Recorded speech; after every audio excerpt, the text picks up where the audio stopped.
I would like Watch, it, everybody's gonna hate it. I would like us to know that we are a corporation-free podcast. Yes. We are not sponsored. Sponsored by Dr. We are Pepper. not sponsored by Dr. Pepper sugar-free strawberries and cream.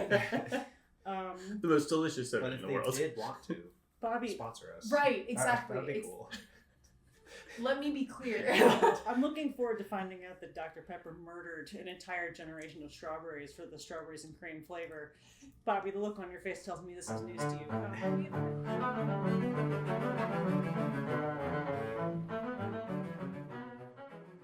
Hi everyone, welcome to OSA Backstage. I'm Dani Meyer and I am truly recording backstage at the Holland Center.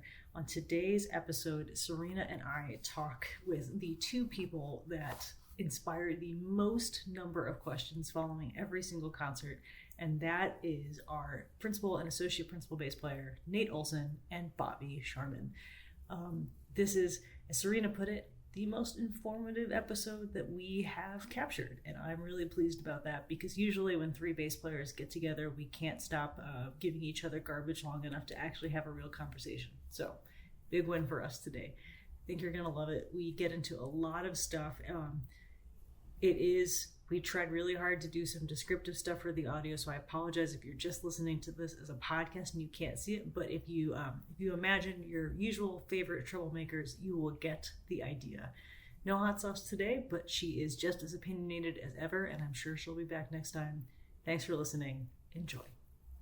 So Serena, I'm so sorry. You're not on our group chat. No. I need my friends to save me from myself. Because I discovered this by way of my I'm going to call him out directly. By way of my friend Sean Bell and his wife Julie Bell, that had this in their fridge when I was over there last, and I had one, and it quite possibly is the most delicious soda I've ever had in my entire life, and I can't stop. I haven't tried it yet. That's high. I am excited to high hopes. try it though. I would like Watch, everybody's gonna hate it. I would like us to know that we are a corporation-free podcast. Yes. We are not We're not sponsored by Dr. We are Pepper. not sponsored by Dr. Pepper sugar-free strawberries and cream. The most delicious soda But in if the they world. did want to Bobby, sponsor us, Right, exactly. That'd be cool. Let me be clear. I'm looking forward to finding out that Dr. Pepper murdered an entire generation of strawberries for the strawberries and cream flavor. Bobby, the look on your face tells me this is news to you. We have had pickles on this podcast. Is it naturally flavored? And artificially flavored. I'm sure. All right. Definitely artificial. We have had pure Dr. Pepper and strawberries. We have had pickles on this podcast. We have had non-alcoholic margarita mix on this podcast. Brett said he was drinking gin, and I'm inclined to believe him. Some reason I thought it would be pink. I'm sorry. It smells. I can already smell it. So I, guys, I put off asking you to be on the podcast. You knew this would happen. Because I knew we were going to be a problem. this was going to be the end of the podcast. This will be the final episode. All right, and I didn't get to warn Serena, but That's very generous. Prost, everybody. Cheers. Oh, God. It smells like children's medicine. Oh, that's unfortunate. Doesn't it? I like it. It does. Yeah, I know what you're talking about. Like the clear liquid. Yeah, with the syringe. Yes. Yeah. Yes. Like fever, pain reduced. Oh, exactly like it. Good call. Bobby, I understand. I adore it. I'm gonna have to ask you to give me like my full can of it, please. This is not an airline. Bobby and I are gonna work our way through the rest of it. Fantastic. Do you like it, Nate? I do enjoy it. Yeah, I like this. Cheers. You know what? I'm going to move this away from the mic so it's not just fizzing bubbles of my rejected soda the whole time. Would you please pop that can and then introduce yourself? There it is. That's prime audio quality. Okay. If you are only listening on audio, you should know that Bobby just subjected the four of us to Dr. Pepper Zero Sugar Strawberries and Cream, which has got a 3 out of 4 doctors approval rating. And Bobby just just opened another can so that he can mainline that as quickly as possible to get into fighting shape for this afternoon. Yes. So I'm going to start with you. Great. Dr. Scharmann, would you introduce yourself? Hello, my name is Dr. Bobby Scharmann. I am not a doctor, but I am the associate principal bass of your Omaha Symphony. Dr. Olson. I am Dr. Nathaniel Douglas Olson. Also not a doctor, but I am your principal bass. I am the principal bass of your Omaha Symphony. Dr. Royton. Do not have a doctorate, but I am the assistant conductor of your Omaha Symphony. Fantastic. Okay, we ask everyone the same question to start, even though we have invited you two on for very specific reasons, which is you two specifically, but the bass section causes the most number of questions and problems in any given concert. Most damage. Yes. Yeah. Maximum damage. Did you hear classical music first at home or in the concert hall? I heard it at home first, actually. My parents had a relatively sizable record collection of different classical music. It was pretty much classical music, and my dad had a bunch of Glenn Campbell albums. So my love of that came from the same place, but it's something I was introduced to pretty early on. My mom is a former clarinetist, and so I didn't know that. Yeah. My parents actually met at Indiana University Bloomington, where my mom was pursuing a master's in clarinet performance. Whoa. Mm-hmm. Mom was a real clarinetist. I suddenly fear she no longer plays. But no, the love of music was definitely present in my house from a very early age. Okay. Nate? You said in the concert hall or at home. Yeah. What about in the womb? My mom Think is that a counts. classically trained soprano, and so I think she was 5 or 6 months pregnant with me, and she was like the lead in production of Faust, and so from before I can remember. So, but both my parents are classically trained singers, and so I was just always around it. And my earliest classical music memories are playing a little bit of piano, a little bit of violin, and Oh my god. Okay. All right. I suddenly fear both sets of your parents. Like Strong origin story. The lineage and the pedigree is storied and vast. Yes. So what was your first, do you remember your first orchestra concerts? Kind of. Okay. Mom would take me to, so I grew up in Manhattan, Kansas. There was not a professional or even community group really, but there was Kansas State University. And so she would take me to see K-State University Symphony Orchestra concerts. And I have a distinct memory of simultaneously liking what I heard and falling asleep and not knowing what to do with my hands. I really appreciate that last point. Yes. Because it was just as far as applauding going, or just in general, what do I do as an audience member? I didn't know. I would think I was young enough to be, I was old enough to be self-aware and young enough to be bored. And so I just didn't know what to do. And I think I remember it was probably after an overture and the first movement of a concerto, and I'm tugging my mom's arm, can we go home? Have you learned since what to do with your hands? No. You may, those of you that are watching on video are going to see me shift my hands a lot. Fidget toys. You can add that to the production. Yeah, can I get a spinner? A spinner guy? Next time. Right. Okay, fine. Do you know what to do with your hands? No. Also don't. I'll try and keep them pretty still though. I don't know if I remember the exact first specific one, but a couple early memories. I remember we would take field trips, I think starting in middle school, and I remember seeing Hilary Hahn pretty early on. Oh, cool. But one that kind of relates to Bobby's story is our family going, and I've got 2 younger brothers. One's just 11 months younger, and then one's 7 years younger. And I don't remember what the concert was, but it was the Indianapolis Symphony. And there was a piano concerto on the front half, and it was a long one. And so it's I had kind of developed appreciation for classical music by that point, but my brothers really had not. And so we got to the end of the concerto, and they're both thinking like, "Thank you, like we've made it. It's over." And so everybody starts applauding, and like it's like I knew to expect an encore, or it's likely. Oh. And so of course there's an encore, and they like both start like slowly singing. And was not only one encore, there were 3 encores. Of course there were. And so they just kept like sinking it further and further into their chairs. Oh. And I thought it was quite hilarious to watch them suffer like that. But it was that is one of my earliest classical music concert memories. Someone tell this pianist to stop playing. Off the stage. Just watching like, why are you still clapping? He won't go. It's over.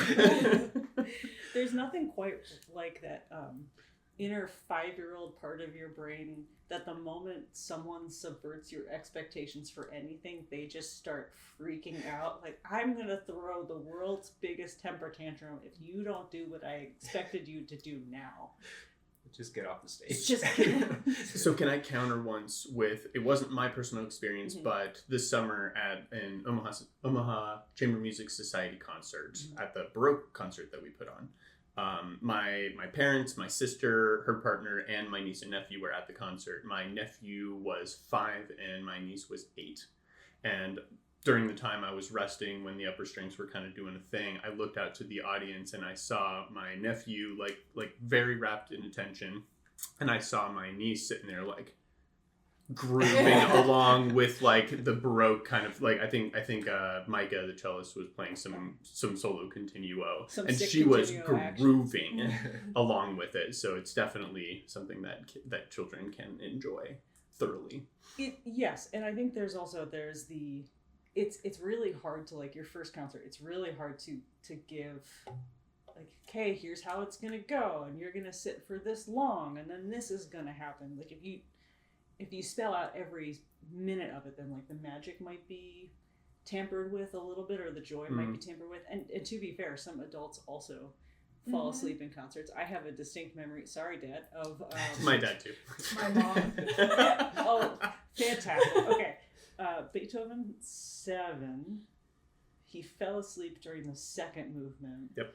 And then we woke him right up during the 3rd, and I was watching it, and it was a joy to be like, any second now. We've got him. So like that video, what orchestra was it? Rite of Spring? Firebird. It was Firebird. The Infernal Dance, the first hit of the Infernal Dance. Just in some ways, that's the joy of live music, is like you just don't know. And also, I don't think people intend to fall asleep. Although if we play something particularly beautiful, I'm not all that mad at it. No, and I was gonna say before we move on from the topic, is like my dad sometimes would say like, oh, I kind of feel bad, like your mom was really enjoying it, but I kind of fell asleep. I was just like, it sounds like you were just enjoying it in that way. I'm not offended that he fell asleep. Right, you're still in there. A way, it sounds like we did our job for his listening experience. Yeah. So I'm cool with that. 1,000%. Come to the symphony and fall asleep. Take a nap. So Insomniacs rejoice. Yeah, I tell my mom, say, you'll sit through the first, but then you'll probably nap in the second, and that's okay, and then you'll wake up again. Rested and refreshed for the scherzo. Exactly. And this is so we're in a Masterworks week right now. We have Sibelius 1 on this program, and so there's definitely, Sibelius is not really kind about having a movement that's entirely one feeling. So there's a lot of like really hard right hand turns or left hand turns back into like very aggressive music. So it's not prime nap material. No, it's not particularly long either. No, like it kind of gets right to the point. He really does. It's going for a walk in the woods, and lots of interesting things happen to you during that walk. And unfortunately, some of them involve thunderstorms. If you listen to our timpanist this week, you'll get that in a nutshell. Okay, so speaking of falling asleep and instruments that put you out, bass. That's what everybody thinks are first. That's what everybody thinks. Look, how many jokes do we know that are like, oh, I'll get a drink once the bass solo starts. Yeah. It's we occupy a weird place in history where we understand in music where we understand that we are important, but it's not really clear how important we are until we are missing from the equation. Right. But I'm curious about how both of you ended up playing bass, because I know for a fact that you did everything but bass. And then you weren't even an orchestra bass. But... Bobby. Yes. Piano. Yes. Viola. Yes. Drums. No, that was later. I actually played drums in college. Jazz bass. No, rock bass. That's my origin story. All right, you go ahead. So I was a student of piano and viola, and I liked... You were a pretty serious pianist. I was. The thing about piano for me is like I was good at it, but it never like quite got like my heartstrings, you know. And so I kept playing because I enjoyed it, and I put all my time into it. And then in 4th grade orchestra, we got to pick instruments, and I looked at the cello. I was like, I want to play that. There weren't any basses in my elementary school. And they said, well, Bobby, here's the thing. There are 4 cellos and 0 violas, so guess what you're going to play? You are kidding me. No. You also got, we have 4 cellos, there are 0 this other thing? Yeah. Is that how you started playing bass? There are 4 cellos, there are 0 basses. You're playing a bass? Yes. Yeah. Yeah, so I played viola for 8 years. All the way up until like most of my youth orchestra experience was on viola, not bass. And the origin story for bass is that, I've always looked up to my older sister. She's 2 years older than me. She started playing piano before me. And so like, I thought that was super cool. I was like, I want to play the piano. And then the viola was kind of my thing. But then she ended up buying an electric bass off of eBay because sites like Sweetwater.com, not sponsored, we're not around. And couldn't just go on Facebook Marketplace and buy a bass.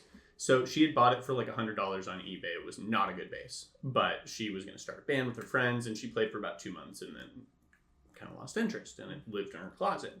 And so my friends in middle school decided they wanted to start a rock band. And I remember my good friend from childhood, he was like, yeah, I'm going to play lead guitar, and like Jake's going to play rhythm guitar, and like Eric's going to play the drums, but we don't have a bass player. I was like, I'll play the bass. So I went home and I stole my sister's bass out of her closet while she was out, and she didn't find out until she came to our first show, and was like, hey, that's mine. Did she just think you had somehow... I just procured a... I mean, she was at that point where she was kind of out of the house most of the time, hanging out with her, hooligan friends and whatnot. Right. So she didn't pay me any mind until I was playing her bass at a show. And her reaction was? That's mine. And then her next Give it back. So what happened after that? I had to buy my own bass. Oh my god. Way to go, Amy. Yeah. Yeah. Okay. Shout out, Amy. Setting firm boundaries. That's really important. That's mine. Give it back. Okay. So rock bass. Mm-hmm. But you eventually went, when you got to college, you were getting into jazz. Is that accurate? Yes and no. The jazz was another thing I heard at home from my mom. My mom was a big Dave Brubeck fan, as well as a big, Diana Krall was a big fan of hers. And I think why jazz bass kind of became a thing for me was because the bassist Christian McBride played on a lot of Diana Krall stuff, and Christian McBride is an absolute beast. And so I think I kind of grew up with that sound in my ear, right? So when did you make the switch to? And we should put the caveat out there that almost every name that we call bass is accurate. Yeah. Upright bass is right. String bass is right. Double bass is right. Bull fiddle. That's the best one. Nate is a certified bull fiddler. It's all correct. Bass violin, it's all right. Yes. But there's a distinct difference between a bass guitar. Yeah. So an electric bass is what you see in, like somebody playing in a rock band, and that's what I played first. And I remember my teacher at the time, I came and saw like a Sunday brunch quartet that he had at a coffee shop, and he was playing upright bass. And he said, Bobby, come up and play one. I was like, I've never played that before. He said, you'll be fine. And so he said, we're doing a B flat blues, and I kind of heard my way through it and didn't crash and burn. He thought I did a pretty good job. And so then I went out and I got my first double bass. And I played 1 year in youth orchestra, and I was not good enough to play in college at that point. Okay. And so I went to college for electrical engineering to start and failed miserably because I skipped all my classes to play music with my friends. There it is. Came back to my hometown, did an undergrad at Kansas State. Still wasn't good enough at the bass to be a performance major, so I started in composition. What? Did that for 2 years, decided I don't like composing. I just want to play. And then I kind of practiced my tail off and became a performance major and did my undergrad in classical double bass. Okay. So you chaos magicked your way Yes. into an orchestral bassist, even though that had never been the plan. The really quick last part of this is that I got into Indiana University for my master's degree in jazz studies. Right. And that was what I was going to graduate. I was going to move to a New York or Chicago or something like that and make it freelancing and doing studio work and stuff like that. And then I couldn't help myself, and I auditioned for the orchestras, and I was placed in, I think it was third chair university orchestra. Yeah. And I got moved up because somebody wanted to take an audition, and I sat with, Why? Why what? Why did you have to join orchestra? Because the orchestra is unlike anything else. Okay, but why? 70 plus people created an electric performance. Great. Something about that feeling is just it's impossible to replicate anywhere else. Being part of something so large, so much greater than yourself. So it didn't even matter necessarily what the piece was. No. You were just I'm here for this. But that was the first time I'd heard a really good orchestral double bass sound. It was John McCullough-Benner's sound. Friend John, yeah. Who was with the Milwaukee Symphony for a long time, and it's one of the best sounds I've ever heard in my life. I was like, oh my God, I want to sound like that. So in the middle of my jazz studies master's degree, I decided I want to be an orchestral bass player. I love everything about that, and I know how hard you've worked. So it's this weird combination of oh cool, so the rest of us who had a plan and did the plan from the beginning. Chaos magic, everybody. I think the lesson is you can deviate from the plan and good things will happen. Sometimes. Now Nate, your path is a little bit different. Yeah. I know a little bit of it. When did you decide to leave the band Creed and to go? Well, I've never left, Danny. I'm still there. Okay, but in all seriousness, how did a bass end up in your hands? So kind of similar to Bobby's, I did start with bass guitar. Well, okay, so before that, did a little bit of piano growing up, a little bit of violin. My mom's also a violinist along as a singer. Of course she is. So, yeah. So I was pretty young when I played those. I really hardly remember playing them, was not that great at them. But so in 5th grade, there was a semester where, so my dad spent most of his career as a worship pastor at various churches. And so in 5th grade, he told me if I got straight A's that he would buy me a bass guitar. And so 5th grade Nate was like, that's incredible. That would be so cool.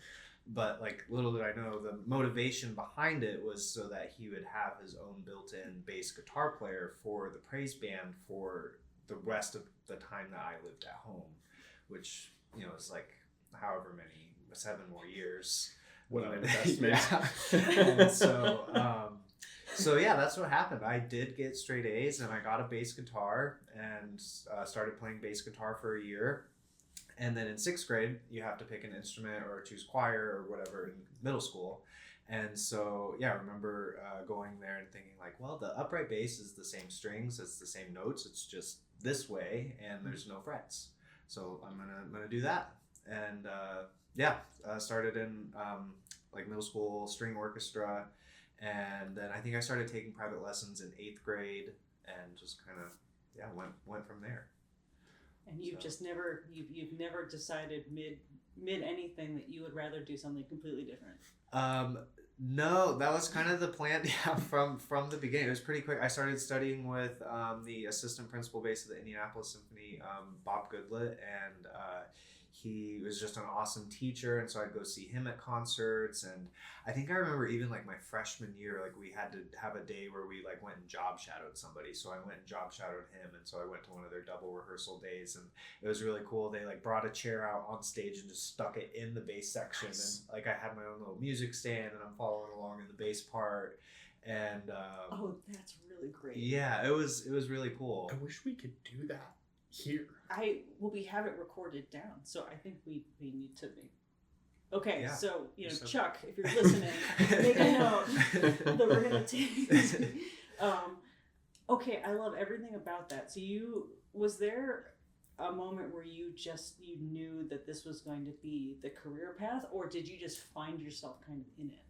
I definitely, like at the beginning, I kind of just found myself in it, but I was probably like the biggest moment that I can look back and point at was after my freshman year of high school. I went to the Sewanee Summer Music Festival in Tennessee, and that was my first time playing with a full orchestra with winds, brass, and percussion along with strings. And we did the fourth movement of Track 5, and it was like kind of an outdoor venue thing, and I remember just like working hard all week with all of our friends, and a huge orchestra of like 70 people, and you get to the end of the performance and you've done it, you've worked so hard, everybody's covered in sweat, and there's not a feeling like it. I was like, yeah, this is the coolest thing I've done.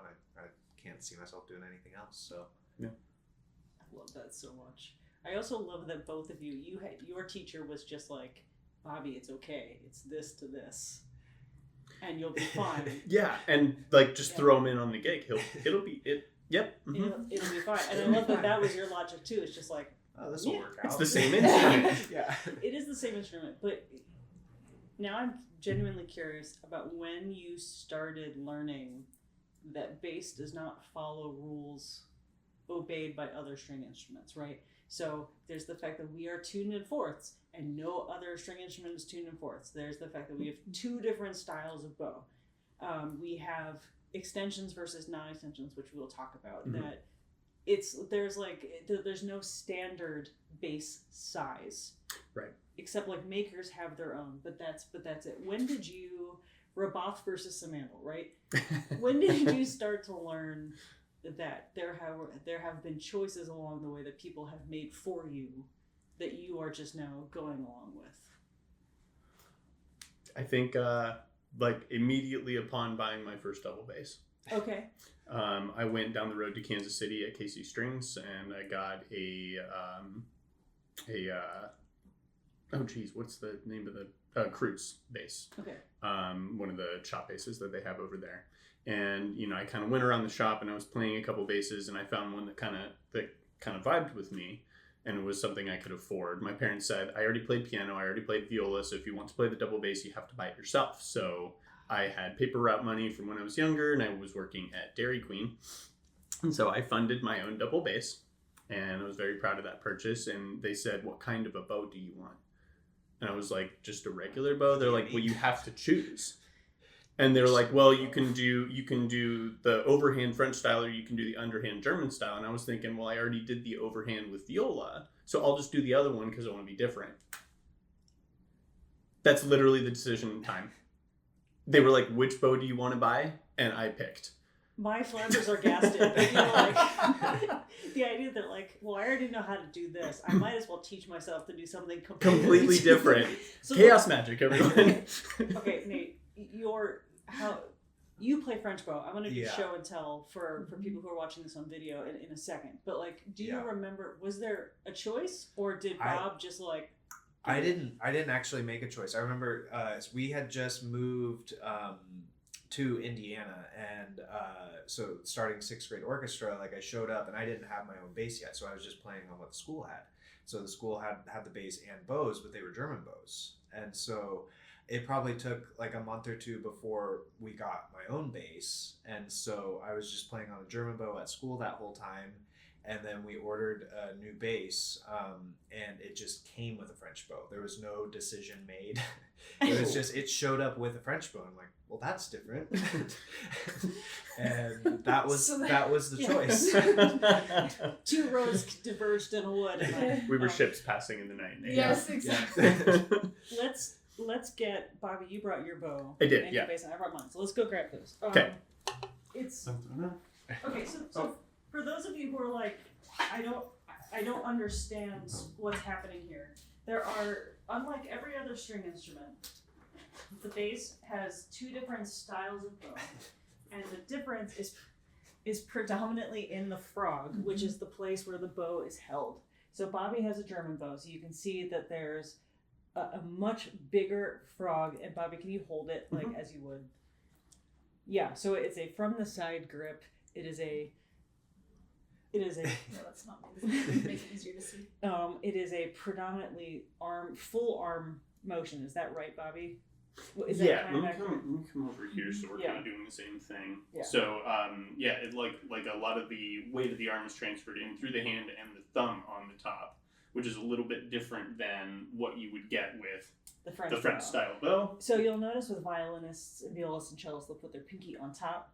We don't do that because that will destroy your hand in a heartbeat. In like 3 seconds. 3 seconds. It's just too heavy. So if I'm holding it upright, you'll notice, it's 4 fingers straight across, and then the thumb is tucked, much like an upper string player. And the mechanisms are the same. Now, bass players, regardless of bow style, do not bend their elbows really to play. Like, you don't want a cello-like arm motion. It's still mostly straight. Yeah. But otherwise... Yeah, I mean, like a lot of it comes from kind of the bigger parts of your arm. Yeah. And so this is one of the questions we get most often after concerts is, why is one better than the other? Yes. I think my favorite time that question was asked was, I forget her name. I think she studied with you. She also studied with Mike. I can't. The name isn't important. Yeah, but it was a young bass student, and she came up, and at that time, all the front row of the bass section was all French bow players, and the back row was all German bow players. And she was a German bow player, and she was like, "Is there a reason that all the German bow players are in the back?" Put them in the back. And I was like, "That's where they belong." And I said that's the only way they can contain our power.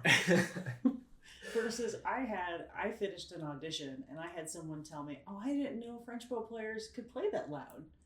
It's like I don't think that's a thing, but someone had corrupted them to make them think that only German bow players could. And students too. We find that my students Grayson and Max loved to really give German bow players. Oh, they gave me the business every time they saw me. So much. They're like, "Yeah, get back there where you belong." Yeah, like I remember Grayson just like kind of staring me down in the parking garage after a concert, and I go up to his car and he rolls down the window and just kind of looks at me. He's just like, "French bow is better," and then sneaks away. I'm just like, what is happening? Like, this is like a junior in high school.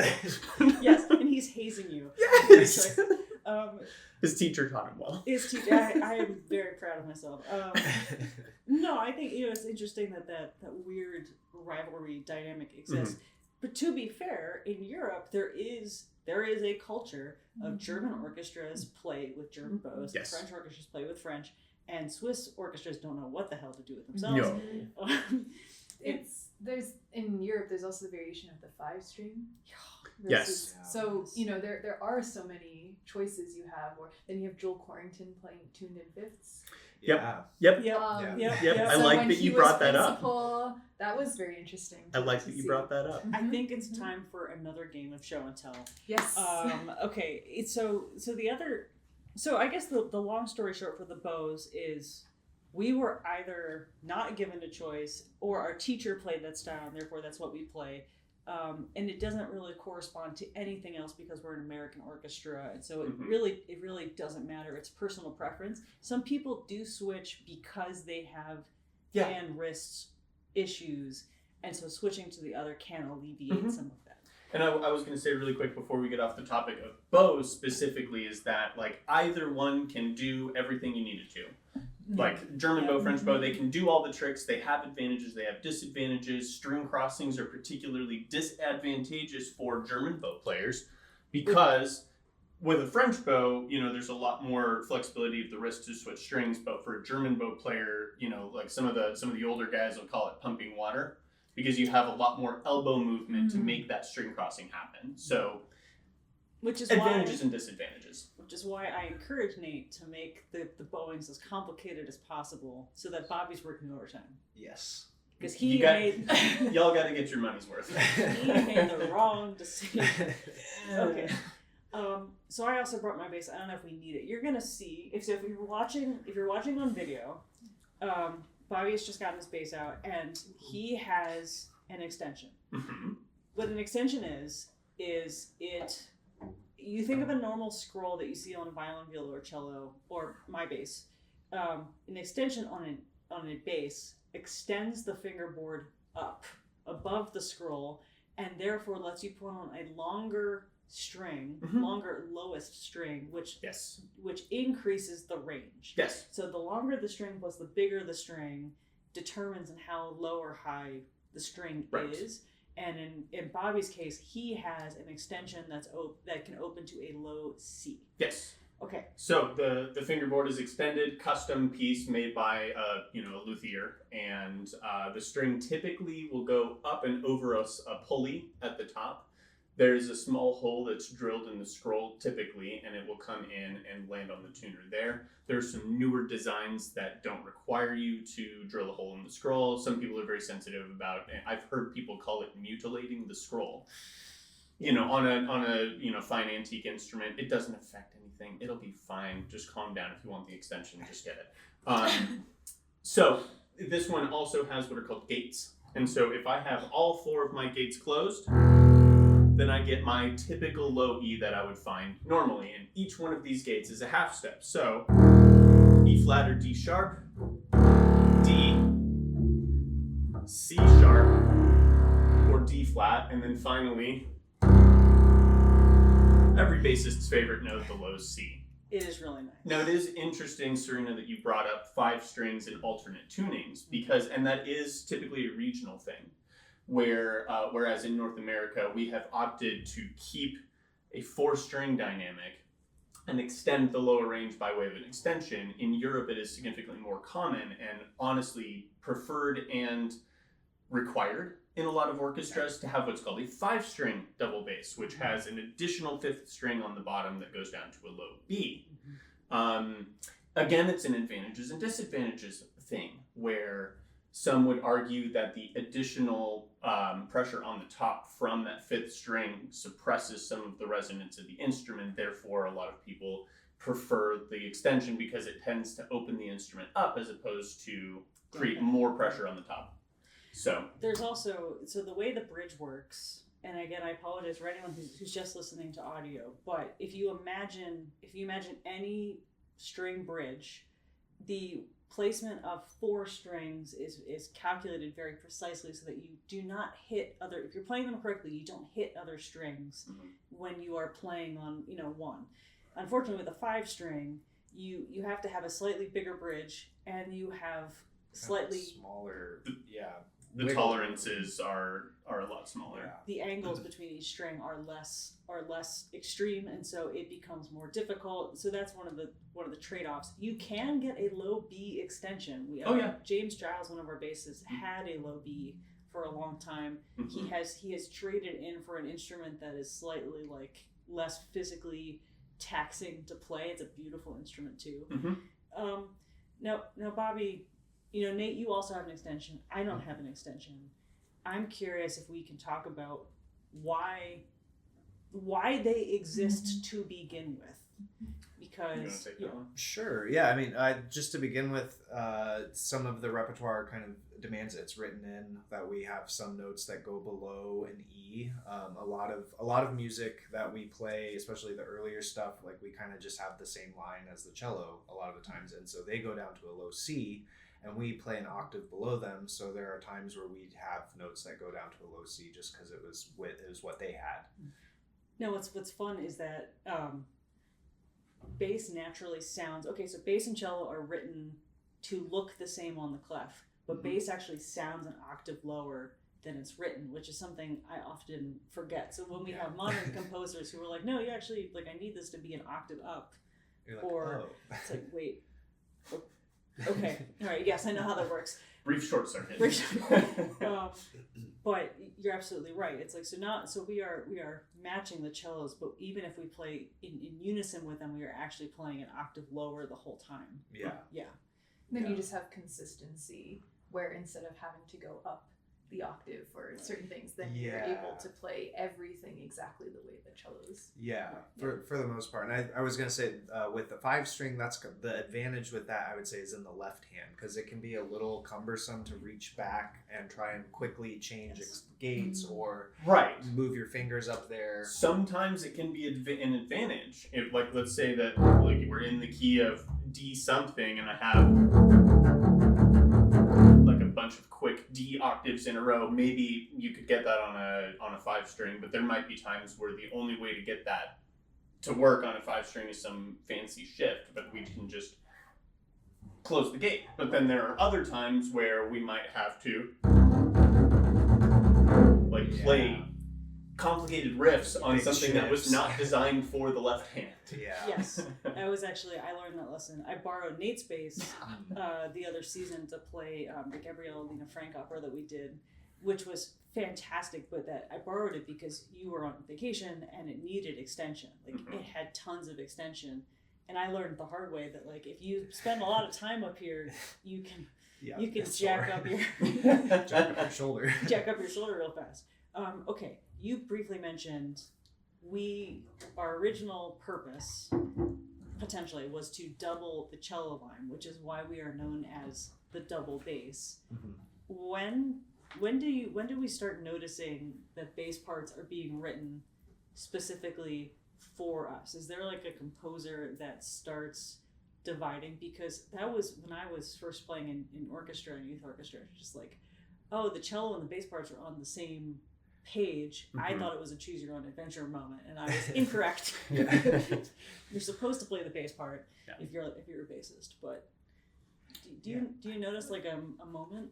That was kind of, I think, the first, because originally they were just the same, and then I feel like at some point then you started seeing like it was the same for a while, and then it would split into two different staffs, and there's the cello line and the bass line. What would you say? Maybe like Beethoven. He definitely started doing different, like Mozart is the same.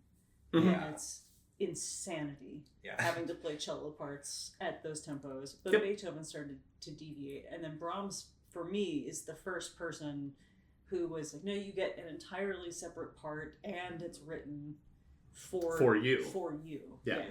Is there, just personally, is there a repertoire that you feel really, like when you see it on the stand, are you just excited for how you get to approach it as a bassist?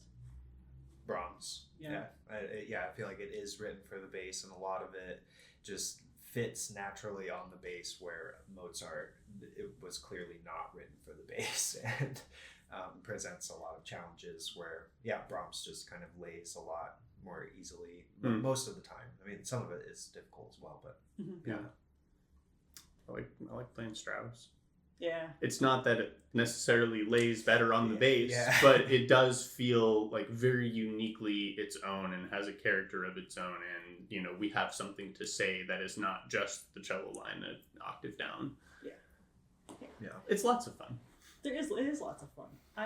The other thing I wanted to discuss, I don't know if this necessarily applies to the three of us, but there's the things you learn as you get further into basshood is that you should have followed one of two paths. You either should have been a Simandl kid or a Rabath kid. And Simandl, someday I will show you this book. Okay, it's written in German, English, and Japanese. It's this big. And Simandl, it's written by Franz Simandl. And the idea is that you start in half position and you work your way up with series of exercises until you have conquered all the positions, and then he lets you maybe play like an arpeggio. He's not interested in melodies. He's not interested. You go from here's bass players don't play melodies. No. You go from like here's an arpeggio exercise to okay, now here's all the bass parts you're going to have to deal with in your life. And then you have the Rabath method, which is like, all right, cool. So we got bass in your hands, you got bow in your hands. We're gonna learn how to play concerto. We're gonna play way up high. So an emphasis on melodic learning immediately in thumb position, which for bass players is the most prominent solo position. Very like you don't touch the E string for a long time, especially if you're going with the Vance method, which is like Rabath influence, right? Okay, you had a very unconventional approach. I don't know where to even. What? Me? Did you have one or the other? Do you remember? Mine was kind of supplemented. It was Vance and Samandel. Okay. It was both. Yeah. Which the George Vance method, I would say it's like a combination. It's like Suzuki for bass, but with Rabath influence. Mm-hmm. So the idea, I think, is to kind of start a little higher in the strings, where the strings are a little more flexible. They're easier to close. You can like melodies sound better up there. So hopefully the student is more engaged with that music. So yeah, we did both when I started. It was always like a Samandel etude and a couple things out of a George Vance book. So yeah, awesome. Did you ever have to deal with any of that, or did you? Yes, but just unfortunately later than most. Okay. I didn't have any exposure to George Vance's method until much later. I kind of, in some ways I wish I would have experienced it. I love the way that method works. Like Nate was saying, it starts you a little bit further up. It's easier to play, and it gets, especially kids, students, like comfortable with playing higher on the bass. Which I really like. I meet a lot of middle and high school, school age kids that are playing an orchestra that play in half and first position. Anything above that, they're terrified of. So I do like that method does that. No, I more or less taught myself for the first couple of years. And I still have a great memory of my cat that we had in high school. When I played piano, she would come and sit in my lap and sit in the nook of the piano. My mom was really nice to me. We had a small grand piano. And when I started playing bass and I had my bow and I was practicing my scales, I would just start playing a C major scale. She would come from wherever she was in the house and just howl at me like, please stop. It sounds so bad. That's not it. that is not it. Yeah. And then I got to college, and this was after my failed attempt at an engineering degree, and my teacher was very good in that, well, I played for him in my first lesson, and he looked at me and he said, sounds like you have some pretty good ideas, but not very much facility to execute them. And I looked at him, I said, yeah, honestly, that's pretty true. And so he said, great, I'm gonna just start basically where I would with a beginning student, and he handed me Samandel. And so I started Samandel then. But then as I kind of got my legs under me a little bit better, he started having me work on some of Rabath's solo pieces, which kind of introduced some of those techniques, those different fingerings. Samandel, for those that don't know, is the quote-unquote traditional way where you do, play two notes, shift and play two notes. A lot more shifting just to get that accuracy of intonation.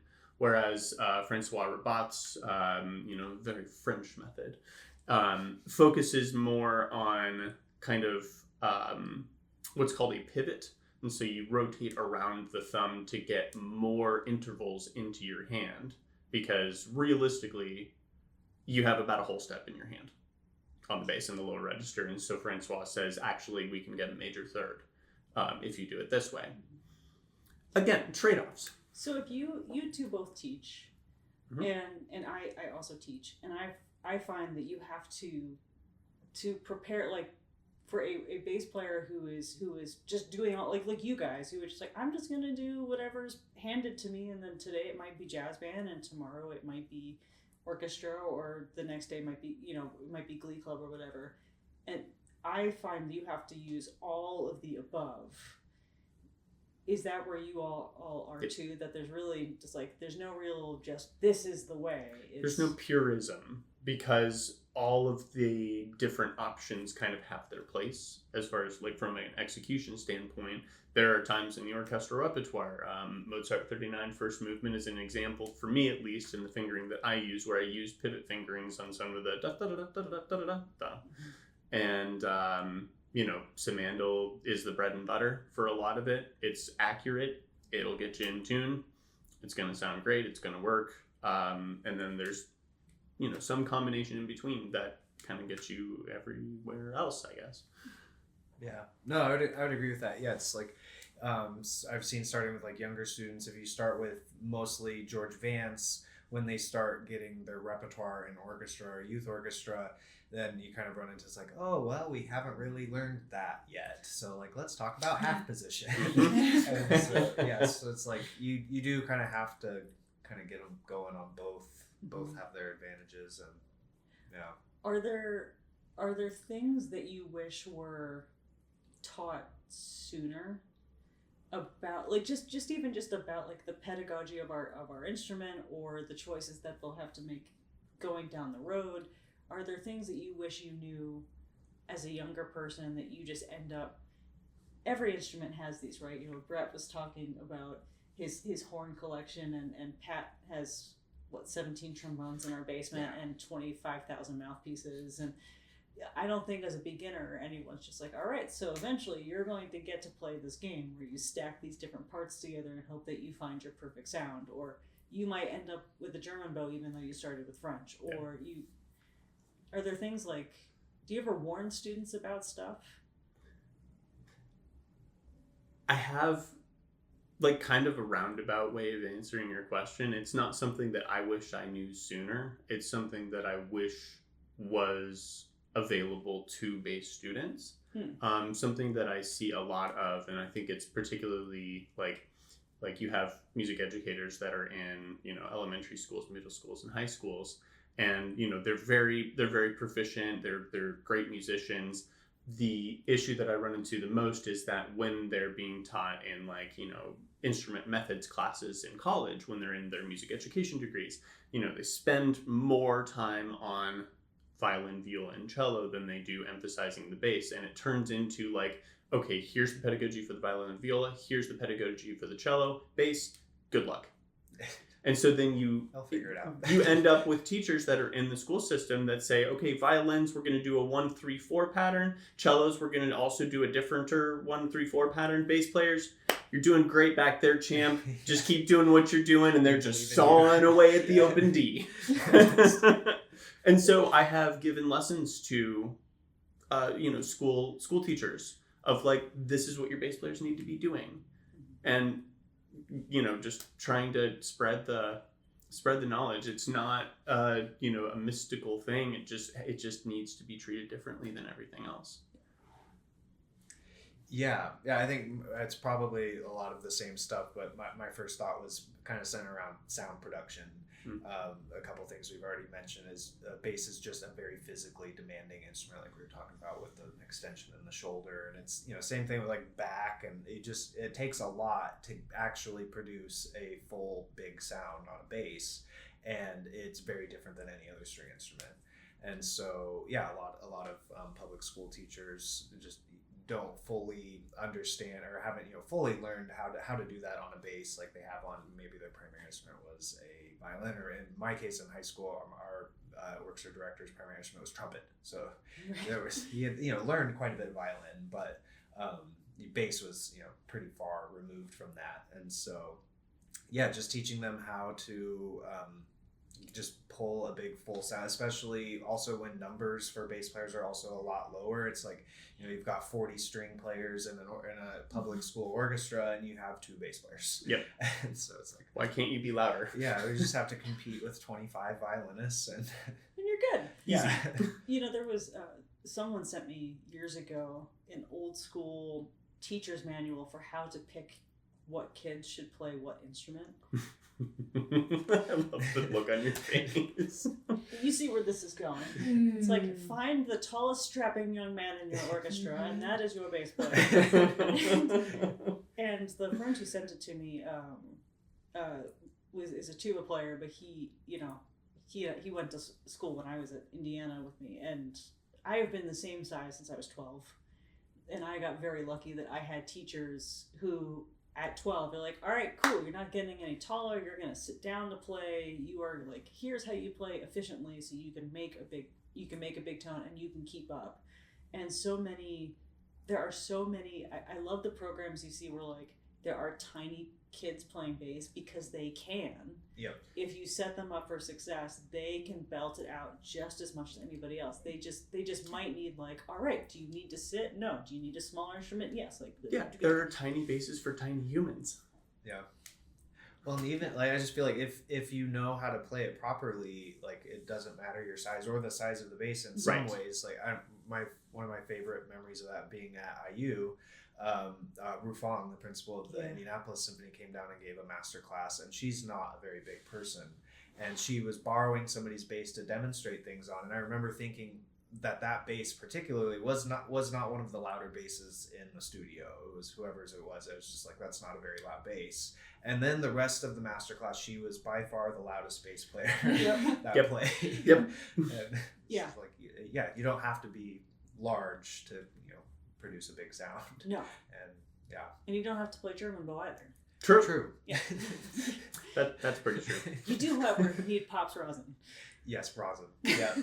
Yep. And they are sponsored company.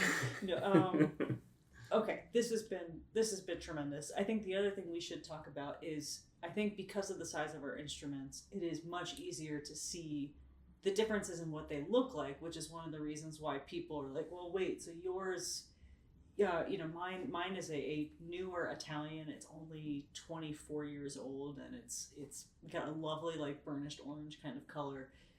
Where did your instruments come from? And they look very drastically different from They do. Yeah. So my instrument was made by a guy named Xavier Jacquet in approximately the year 1850. There's a handful of makers in that lineage. I think this particular Jacquet was kind of like the grandfather, and then there was a son, and then a son of the son that also made basses and instruments. But yeah, it comes from France in the Mirecourt region. They have a very characteristically, like, how would you describe the French bass sound? I would say direct, clear. Like punchy, like complex. Yeah, where like maybe Italian or English might be a little more spread, especially English basses. I feel like can become very spready, subwoofery. Like they'll fill out the low end really well, but maybe in the middle or upper register they're not as clear and direct. Sure. And there are advantages for both. If you're playing a concerto, you'll want one thing, but if you're in a bass section in a big orchestra and you just need a bunch of subwoofer sound, there's advantages. But yeah, it's interesting. Our basses do look pretty different, even though I also play on a French bass. The maker isn't known on it, but it's from about the same time from the Mirecourt region of France. And they look very different. My varnish is a lot darker, and mine has violin corners on it. Right. Where Bobby's is a gamba cornered bass. And that's another point of contention, is whether basses come from the violin family or the gamba family. Right. And because there's no standard size or how you make them, bass makers will choose to either like model one after one or the other, and so you kind of choose your own adventure every time. Yeah, and then guitar shaped basses have entered the chat as well. Those things, I don't even know how to carry those things. They don't have handles. Just lift it by the neck. With that note, okay, so clearly guitar is not going to be any of your answers. Did I miss anything? Is there any other? No. This has been the most informative bass awareness raising. That's what we're here for. That's our main cause. Sponsored by Dr. Pepper. Zero sugar, strawberries and cream. Which I can still smell. Oh God. Okay. If you had 30 minutes on stage, no consequences, and you could try anything except for each other's instrument, what would you choose and why? I saw this when you say what would you like a different instrument or just to play anything we wanted to? Or So we've had different answers. We've had I want to play the laptop, like what Derek played during the, or I want to play harp, percussion. This is a choose your own adventure question. Yes, correct. And you've played half the orchestra, Bobby, so I expect you. Well, Nate, do you have a? I think my first instinct would be it fits into the bass realm, but if it was in a hall that had like a really big old organ or like maybe a big old church somewhere in Europe, I would love to just like go to town on the pedals. Yep. Just like big chords. It's really fun. Yeah. It's really, really fun. I did organ as my secondary instrument in college as a keyboard player. It was pretty, and Danny's out of here. But I did it for 2 semesters, and on my second recital, we went to like an old local church that had a really nice analog pipe organ, and I played some French thing that was in C minor, and the last chord had so many stops open, and I got to wail on the low C pedal, and I remember like my girlfriend at the time was at that concert, and she was concerned because I held the last note as long as I possibly could. Bobby, she thought I broke it. Like it was just gonna keep going, and I just didn't let go because it feels that good. You have the whole orchestra just at your fingertips and your feet. That'd be cool. I've always wanted to be like a drummer in a rock band. I think if I were to like choose a different instrument altogether, there's something about like double reeds that kind of gets like bassoon would be a ton of fun, or just like general percussion in the orchestra, like those specifically. Isn't there like a sub contrabassoon? There's like there's one lower, and it's frightening. The biggest one is it's actually terrifying. Who wanted to play contrabassoon specifically? Was it a conductor or someone? We had another guest too, also Judy. Right, Judy. Awesome. Judy did this. That's so funny. And I knew we were kindred we didn't spirit. make it happen. I was supposed to Yeah. I meant to set up something with Karen where we gave Judy her opportunity to play contra, and it's on me. I'll make a note. But I love that you both picked experiences where it's like maximum vibration. Yeah. At the lowest possible spectrum. Yes. That is the way. Mm-hmm. That is the way. If there had to be one way, it's that way. Guys, thank you very, very much. Thank you for having us. This was fun. This was super fun. Let's never drink this again. Great. Bobby, I'll come. There is one left. Nate? I think I was getting a headache from it.